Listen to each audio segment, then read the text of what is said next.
In other news, despite being laid off for 4 months and news of other hotels reopening, workers at the Fairmont Southampton say they don't know if they still have a job. Executives have held a number of meetings with employees who are complaining that they are frustrated with a lack of clarity on the situation.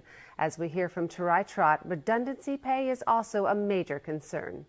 Employees at the Fairmont Southampton claim that management has failed to give them firm answers despite numerous employee meetings and 4 months since the mega property had to close due to the coronavirus pandemic. Bermuda Broadcasting News understands that tensions flared following a staff meeting earlier this month in which employees allege no firm answers on their jobs and the property's future were given. Managers are said to have vaguely discussed the possibility of the resort reopening sometime in the distant future, but allegedly requested that employees elect to work for straight pay during times they would normally be entitled to increased pay, such as for overtime and scheduled days off from work. Our sources say it was proposed that workers accept these terms for up to a year, but most in attendance expressed their disapproval. However, they made their decision via a secret ballot, the results of which is not yet known.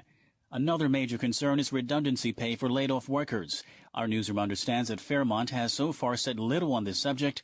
In June, the government gave hoteliers a reprieve when it amended legislation that required employers to automatically pay out redundancy to workers laid off for 4 months. However, the new law means that the period between the 1st of April and the 30th of June will not count towards the 4-month requirement, effectively meaning that the resort has until the end of October to either rehire laid-off workers or pay them redundancy.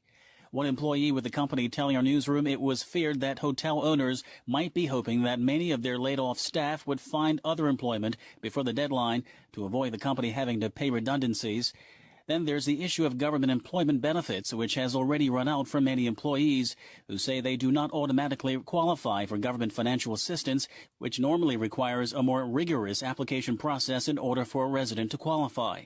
However, the Labor Minister Jason Hayward today announced the creation of a supplementary unemployment benefit program to continue support to jobless Bermudians who do not ordinarily qualify for financial assistance. Meantime, Fairmont Southampton employees have ultimately come to the conclusion that it may well be cheaper for the company to close the property than to reopen it with its more than 593 guest rooms, which require more employees than smaller hotels to operate. Most of the resort's non-Bermudian workforce has already left the island, with staff now alleging that a number of top-level executive employees are still on the job. That was Tarai Trott reporting. Despite repeated phone calls and emails to the resort's general manager's office today, we were not able to get a reaction from the company to this story.